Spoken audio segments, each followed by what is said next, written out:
Welcome inside episode 644 of the Locked On Senators podcast. I'm Ross Levitan on the outskirts of enemy territory in Winnipeg, Manitoba, alongside Brandon Piller up in the Blue Mountains on a game day for the Ottawa Senators. They're out in Newfoundland getting ready for a Kraft Hockeyville game against the Montreal Canadiens.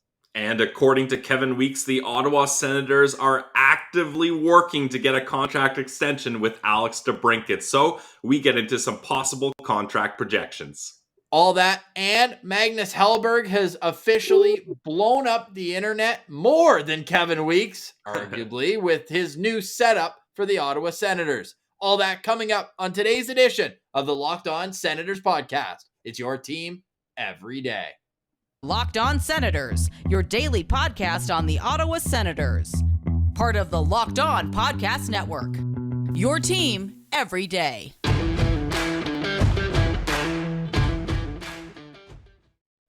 Thank you for making Locked On Senators your first listen on this Thursday, October 6th. We are free and available on all platforms, including on YouTube, where the best way you can help the show grow is to like every video by clicking the thumbs up and subscribing to the Locked On Senators channel. We also have the question of the day we already put up in our community tab on YouTube, but we'll ask it again. Let us know in the comments, how many years are you hoping to see for Alex DeBrincat's new contract and at what value? Give us a couple options. If it's shorter term, longer term, but Pilsy, the fact we're even talking about this means it's a great day to be a Senators fan.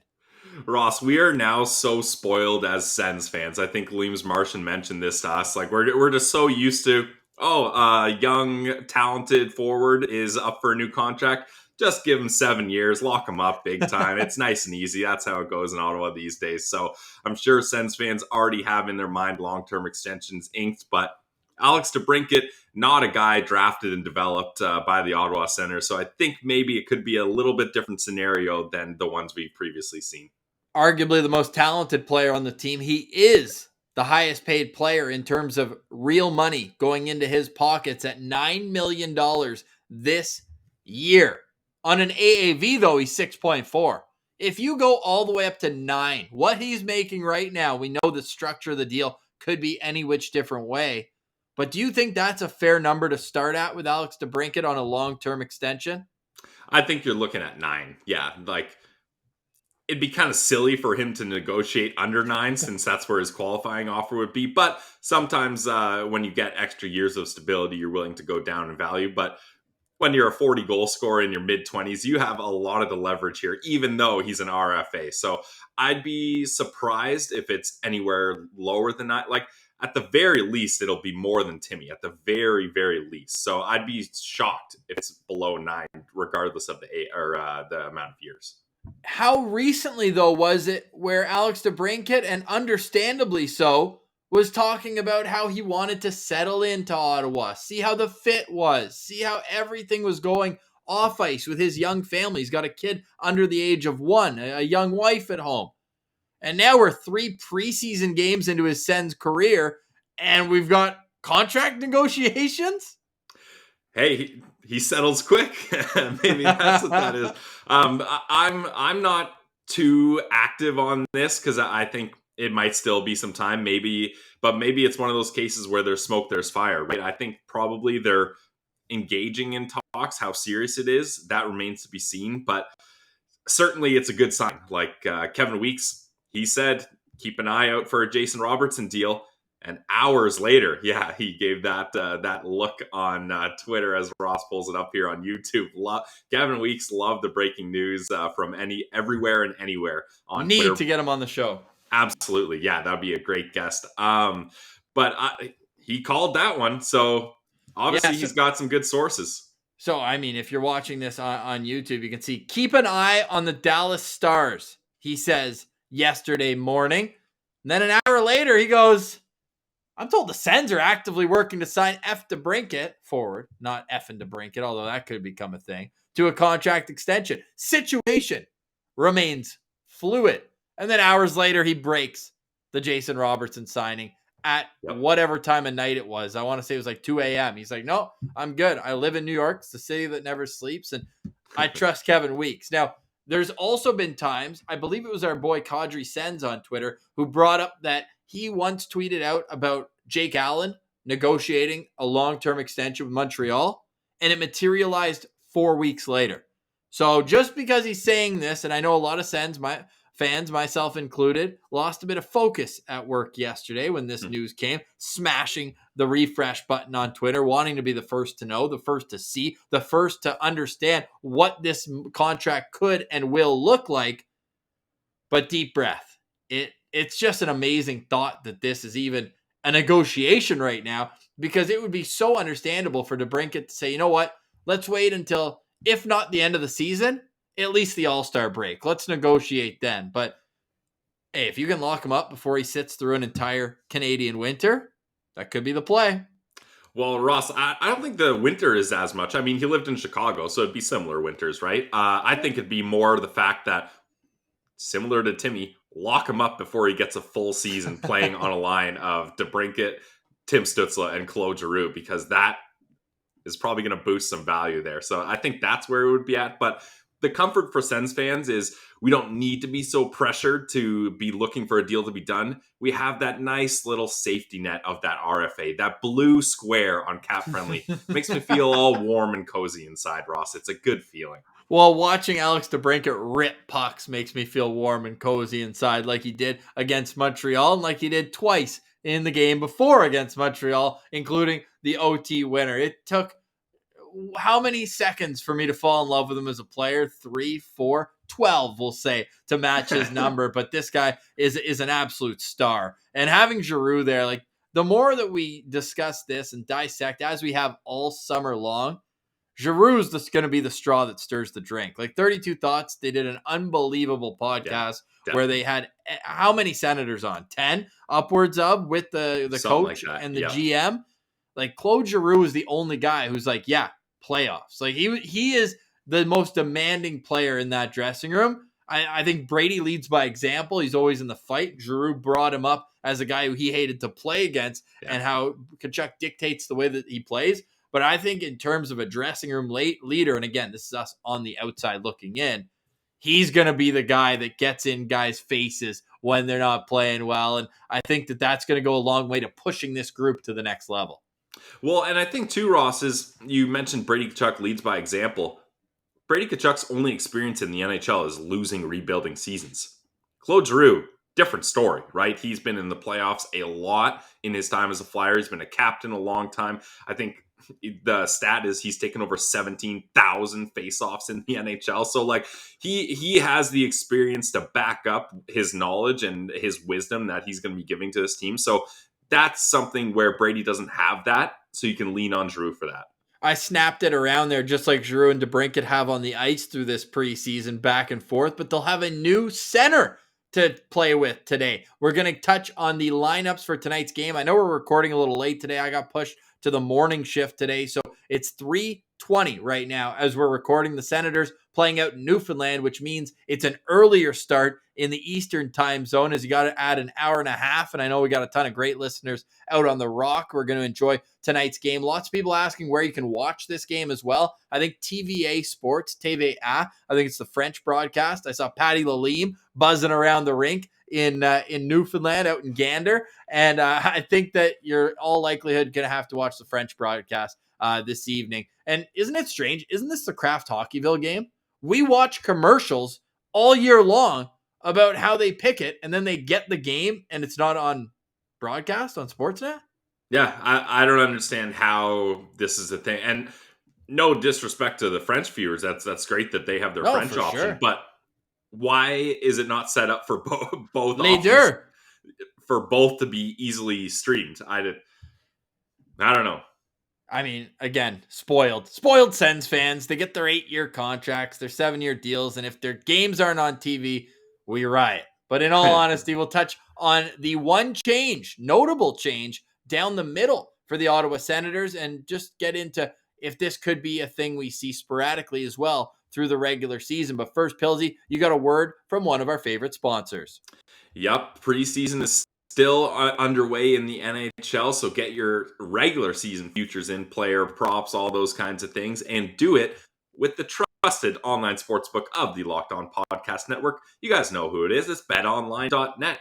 They've got all the latest odds, totals, player performance, props, and more. It's your number one spot for all your sports betting needs. It's the best spot for sports scores, podcasts, and news this season. It's not just hockey, guys. Basketball season around the corner. The Jays are in the playoffs. Ross and I have some great futures lurking with them, maybe winning a World Series. That would be great. Football is in full swing. Boxing, UFC, golf, whatever you like. Check it out at betonline.net. So head to the website today or use your mobile device to learn more about the trends and action. Guys, it's betonline.net, where the game starts. All right, Pilsy. So we are in the penultimate game of the preseason. Word of the day, penultimate. Penultimate, I believe, is the word. Penultimate. All right. The game before the last game of the regular season. Can we get Is this like a Christmas Eve type thing? A definition, thanks to our friends at merriam-webster.com. Penultimate. Last, but one in a series of things. Second last. The penultimate chapter of the book is the second last chapter. We're going to have That's a great word, Ross. Thank you. Well, it's the done. penultimate preseason game. And the third of 4 straight against the Montreal Canadiens. We will let you know that coming soon to the Locked On Senators podcast. Sound effects.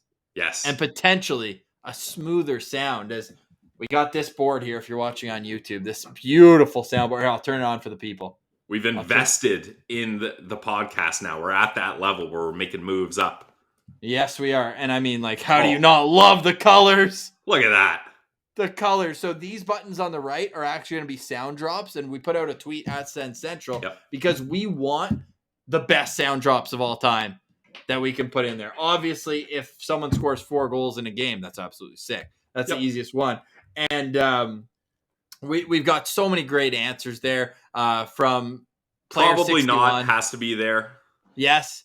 And I was thinking the one where Paul McLean's actually got a few for sure. But Guy Boucher, I mean, rest is a weapon has to be one. Yeah, rest is a weapon. And then our boy, Andy Sutton. So you're an expert? So you're an expert? Guest of the show. Are you an expert? Guest of the show. Andy we Sutton. talked about that in our interview. So that definitely has to be in there. 100%. That's actually one worth going back to. But yeah, thank you to everyone. Over 70 replies. Doctor, give me the needle is a good one too. From our boy, Dean Brown, who will join the show next week, tee up the regular season from TSN 1200. I want to say one of the longest serving play-by-play voices in the National Hockey League. So lots of excitement coming up. Hey, we're going to save this for the end, but we should give our stick taps now. Our love and admiration. Again, we'll have a sound effect for this one as well. But the Wally and Mathot show is no longer. We did our crossover with them right before the season starts. We just want to send our best to them. They obviously gave us a window in to see so many different stories from past, present, and future Ottawa Senators, having prospects on, having alumni on. I don't think we'd ever have the type of Chris Neal interview that we got from them when he was on. So I just want to thank them for all they've done over the last year and a half to help. Obviously, when they started, we're like, damn, they're going to steal all our listeners. Yeah. They've got the clout. They've been able to say, I played in the NHL. I covered the NHL for 20 years, but it really became a symbiotic relationship. And we wish those guys the best. There has to be good news dropping because they wouldn't just shut it down after that much success. Yeah, stick taps, the Wally and Mathot show for sure. And I did see Brent Wallace tweet out that it's unfortunate, but good news ahead, at least for him making an announcement. So definitely be waiting to hear on that. And talk about a recipe for success for a podcast. Former player, former broadcaster, social media whiz. Like, you've got it. Like that's, and they nailed it. Like they really did. And it really seems like the reason the podcast isn't going to continue is because there's so many other good things happening in probably all 3 of their lives that they just couldn't keep up with it. Not that it wasn't working out or there was an issue or anything like that. It's because they put on great shows with great interviews, as you mentioned, Ross. So stick taps all 3 of those guys. We're gonna probably have all 3 of them on the show again consistently. So recurring guests, they're not allowed to say no. Exactly. All right, so we just want to give them their flowers as well and wish them all the best. The Ottawa Senators, though, trending up and away over to Newfoundland. Shout out to Crystal Holloway, who wrote to us on YouTube saying, last time I checked buys, I lived in Canada and I'm out on the rock. Remember we said it was overseas? There is the Gulf of St. Lawrence right in the way. So technically, that's a part of the Atlantic Ocean. I'm going on a golf trip instead of a golf one. Over to Newfoundland. But what are you expecting to see tonight from the Ottawa Senators? We don't want to dive too deep into this game because chances are there's only a couple hours when this comes out until it. But the one thing I'm watching for is they flipped Tim Stützle to play with Brady Tkachuk and Drake Batherson, and Josh Norris is going to get a run with his Michigan boy, Alex DeBrincat, and Claude Giroux on the other end. Yeah, I think this is a perfect time to do this. Like in our minds, and I'm sure in DJ's minds and everybody, the top six has been locked where it's going to be, but good problems to have. You can move these centermen around, and we talk about pairs on the team. Brady and Drake as a pair have shown flashes of brilliance before. So, and I mean, Brady and Timmy have spent some time together too. I don't think it's been quite as effective, but Drake and Timmy, I'm really excited for that. And then the fact that you have two elite snipers in Josh Norris and Alex DeBrincat playing on the same line. You know I love this, Ross, when players can just skate into the blue line and rip a shot past the tendy. Well, now you got two of those guys, and you got Claude Giroux that's going to be able to set them up if they have if they have an inch of open space. He's got two guys he can hit that can quickly snap it off and get a good chance. So I'm fired up to see how this experiment works, and it's the preseason. Like, now's the time to do this. There's another drop that we're absolutely putting in. Josh Norris saying that he's not a disher. Yeah, there's a lot of the mic'd up stuff. Like, I don't know the exact quote, but something to do with crispy. There's got to be a crispy. Oh, yeah, feeling crispy today. The lungs are barking. So that's going to be something to watch for tonight. And we also don't know what's going on with the back end. This morning at the morning skate, Nikita Zaitsev was paired with Eric Brandstrom, who we know isn't going to be in the lineup. It's JBD's turn, we think. What if it's a fake handoff play action where it's actually Brandstrom and Zaitsev in? See, that's why DJ Smith, he spoke a lot about being able to spend time in Newfoundland. He played 5 years with the St. John's Maple Leafs, and there's some pageantry around this game. It doesn't feel like the same nuts and bolts as it did in Ottawa last Saturday, but it'll be fun for everyone in attendance. They're playing at a community rink, but yes, it will be interesting to see. However, opening night, you still think it's Timmy DeBrincat and Giroux, right? We're not getting away from that before the season even starts. I mean, unless it's absolute fireworks in this game with the switch, I don't think so, because the chemistry that Brady, Norris, and Batherson have together, I don't think any line is going to top that, at least to start. Maybe the DeBrincat, Giroux, Stützle line eventually gets there, but these guys have a full season under their belt of clicking at it on all cylinders. So I would keep it that way for the regular season, yeah. Very excited to see how the chemistry starts to grow because the power plays look good. That's what they've been working on the last few days. It looks real good. Yeah. Well, let's see them dominate on 5-on-5. And I know they were able to hold off, not for us puck line bettors, the last game at BetOnline, but I want to see them, if they get a commanding lead, don't even give them a sniff. This has to feel like a regular season game, the next two. And it's easier said than done when you're literally playing in a community center. However, they need to hit the ground running in Buffalo next Thursday, and there can't be any sort of inconsistent chemistry over the next couple of games. Yeah, and especially Ross with Forsberg getting the start here. I'm a little disappointed. I really am of the mind, get your starting NHL goalie in the last game just so he feels as fresh, because there's still a bit of a break. Because 4 days. I'm looking at the schedule here. So it's going to be a week for Anton Forsberg in between starts. 5 days. For him, yes. Yeah, exactly. Which I don't love. And as we'll get to at the next segment, Magnus Hellberg, I mean, talk about pulling at the heartstrings of the Locked On Senators podcast for us. With it, I don't want to spoil it, but with his number and with his new pads, oh boy, I want to see him right away, but now we got to wait till Saturday. So I would have preferred to get Hellberg in tonight's game and have Forsey start the next one, but I mean, that's really nitpicking. We're talking about preseason games here. Maybe DJ got word that his gear could get to New Brunswick by Saturday because we saw True, him yeah, practicing. fair. Practicing with the Seattle Kraken gear still at morning skate today. He's enormous, by the way. Like he looks bigger than Anders Nielsen, who looked big in net.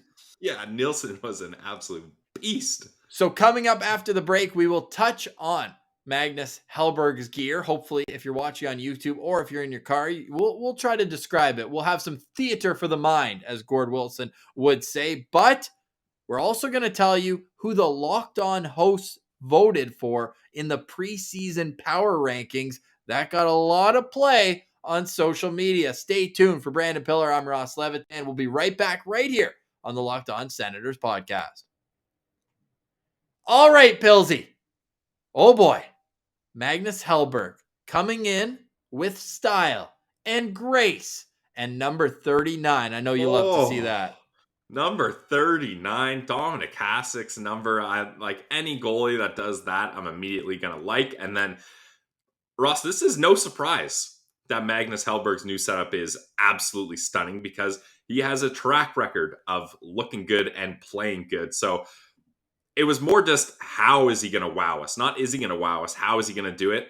And I think he nailed it. He absolutely nailed it with this. I need to see the blocker and glove combo now and then following up with the helmet. But so far, the sneak peek we've had, chef's kiss. Very nice. We'll screen share the design in just a moment. But first, Pilsy, I know you love when I get some trivia in the mix. So there have been 6 players in Ottawa Senators history to wear number 39.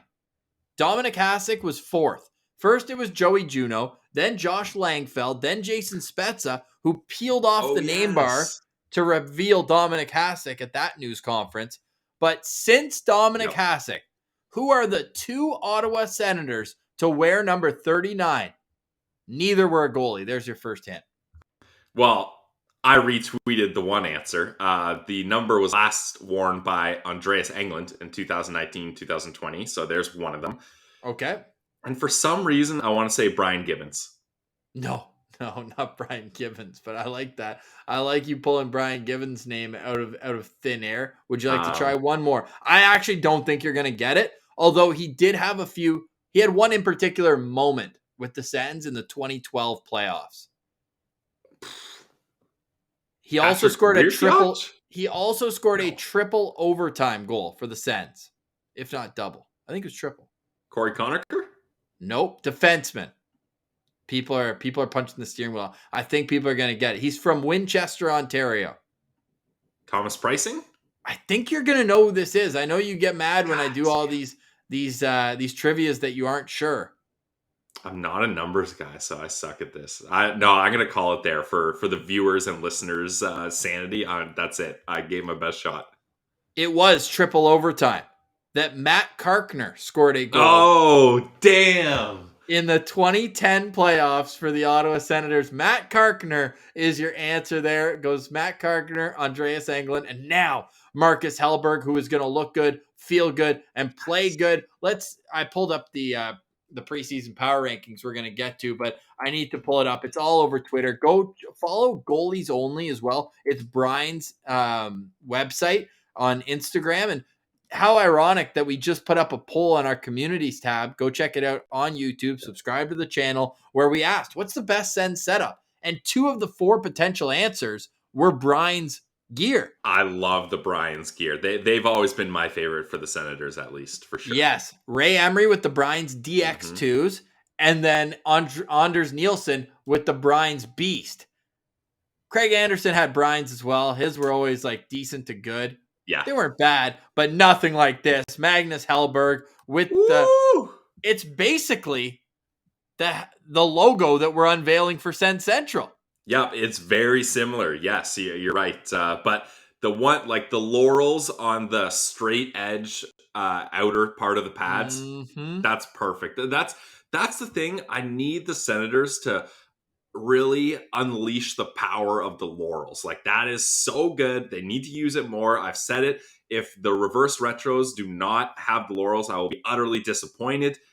Love this little nod from Magnus Hallberg here. It's so good. And I like how it's a graphic, but it's not the ones that you see overused, I think, now, where it's like the logo split on two pads so that when you put it together, it's like a Buffalo Sabres, like got the whole circle on it. Like, I don't need it to be that because one, it looks stupid when you're in your butterfly and it's sideways. This is just like, it's the perfect mix where you can tell it's a helmet. It's got the red fluff in the middle, but it's still abstract enough. Too bad we already have the word of the day because abstract could be in there as well. We'll circle back to that, but it still just looks like a design, not a graphic. You know what I mean? Yeah, and that's the beauty of it. And with the pads, I think it's more about the color schemes than anything, how you incorporate the color schemes, because your mask is where you get the really individual creativity with little pictures and little touches of things that add to your personality, whereas the pads, you just want it to match good with the jersey. So yeah, Magnus Hellberg, tip of the cap, stick taps to you. That is just absolutely gorgeous. I want him to make the Sens make it difficult to send him down. Carry 3 goalies all year. I need to see this in action more than once. Honestly, yeah, definitely. Yeah, we want to see this a couple times. And I mean, hey, it doesn't exactly work for Belleville, but if you did play in Belleville, at least we'd get more time seeing it. Yes, absolutely. All right, let's finish up today's show with our preseason power rankings. Every week at Locked On NHL, we have our power rankings. We do different things, but this one to me really piqued my interest. It's the preseason power rankings for teams. We've got the Colorado Avalanche first, the Tampa Bay Lightning second. Pretty easy, the 2 Stanley Cup finalists from last year. The Leafs are third. Well, they always win their cups in the preseason. Then the Carolina Hurricanes at 4 and the New York Rangers at 5. If you're watching on YouTube, you can see the whole list, but I think we can jump right in to the 11 through 15 slots because 4 of the 5 of them are in the Eastern Conference, and the Senators are the 9th ranked Eastern Conference team and 15th overall. Yeah. On the cusp, but not in the playoffs, according to the consensus of all the Locked On hosts. I think this is pretty accurate. Like, obviously, there's some teams where I would bump them up or down spots, but like generally, the Senators at 15, I think makes a lot of sense. Like, and that's where, at least where I have them slated, Ross, either capturing that final wild card or missing it by just an inch or two. Like they're going to be right there. So if they are 9th in the East, that's about right for me. Who is the most misplaced team on this chart? The one I'm looking there's 2 that caught my eye right away. The Islanders, I think, are way too high. I think they're going to have enough. Dude, think of the season they just had, and they added no one. No one. So I don't see them being in that picture. And the Canucks, I think the Canucks should be up a couple spots here for sure. Okay. I think I'm going to put Vegas down a little bit. I know that they're hoping to have a healthy Eichel, a healthy Stone. Those are 2 big question marks. Logan Thompson was playing CIS Ontario college hockey for Brock Badgers 3 years ago. I was calling his games. Yeah, no, that is crazy to go from the CIS all the way to NHL. But they did add Aiden Hill. I think he's a guy that could come in and make a statement. But can these 2 guys carry a Western Conference team? I don't think so. So yeah, I would probably swap Vegas and Vancouver. That's a quick, easy one I would do right away.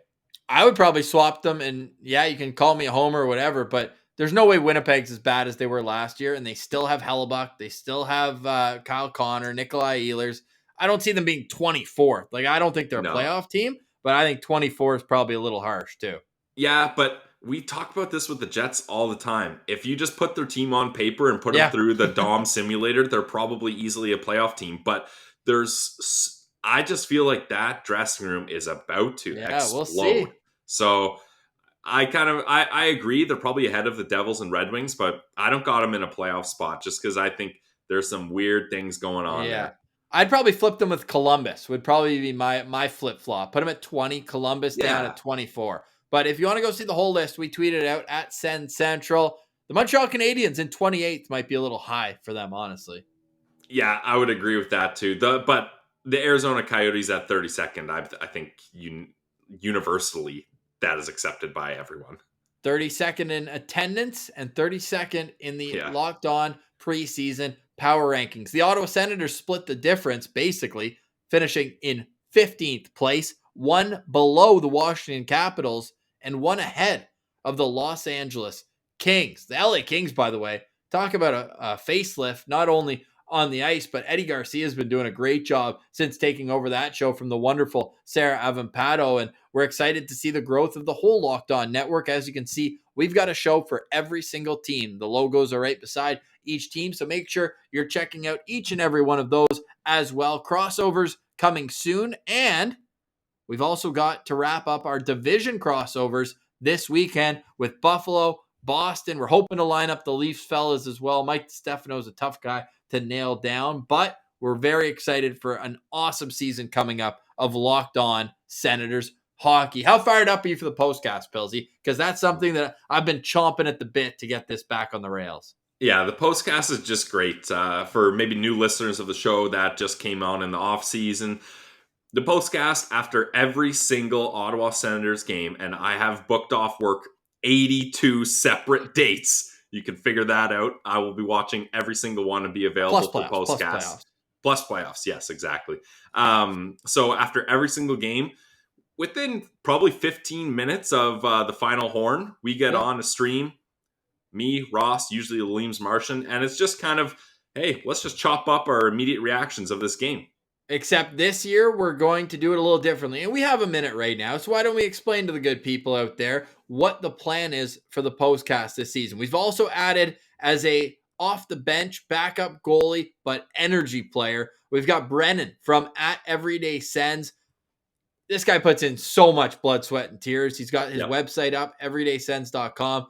Definitely recommend a subscription to that. Absolutely. But he's willing to fill in when he can, which really helps us out because 3 is a great number for the postcast to snap it around. And what we're going to do is to make it a little more easy listening for those who listen the next day when they go to work in the car ride. We're going to keep it commute level timing for the first bit of it. So the first 15 minutes are going to be the scoring summary, 1 Sens Central standout each, and then we'll do what's called, we're going to wrap it up with the water cooler stat. We're each going to have one stat that you can impress someone at work with or something that they won't know. So we're going to do that for you. And then we sign off. That's the part that I'm going to post for audio only. It'll feel more when you're watching it live like a real show. But then, Pilsy, we're going to hit the extra music on our sick little soundboard. And then the postcast after dark, where we will be in the comments. Basically, what the postcast you came to love last year, that's what it'll be afterwards. It's basically a live hangout. Like you're just hanging out with us. We get off the rails a little bit. Like sometimes our little bit. Yeah, our postcast last year. Originally, the idea from our the big boss at Locked On was 12 minutes maximum, and we. That didn't exactly work out for us. We ended up going, what would you say, on average, 40 minutes, sometimes an hour. Like I actually looked it up. We had a few that were in the 20 range. I'd say on average 30. Yeah, it's like an extra show. Exactly. It's basic, but it's more informal. Yeah, informal. I knew I was close, not quite on there. See, we need like a buzzer for that. Like, oh man, people are. I'm gonna have way too much fun with these buttons. We can upload as many as 16 at once, and I can reload them for each episode. I'm gonna have to be reeled in from using this too much. Yeah, there's gonna be a feeling out process the first week, but it's gonna be sick. It's gonna be a lot of fun, and we gotta thank you because if you guys didn't watch or listen, we wouldn't have been able to afford this little thing. It's actually a little bit of a pricey get, but we're very excited to put this into use because you deserve a podcast dedicated to the Ottawa Senators, and rest in peace to the Wally Method Show. We already gave them their love as well. Great, great dudes, and we will have them both on, but all 3 of them.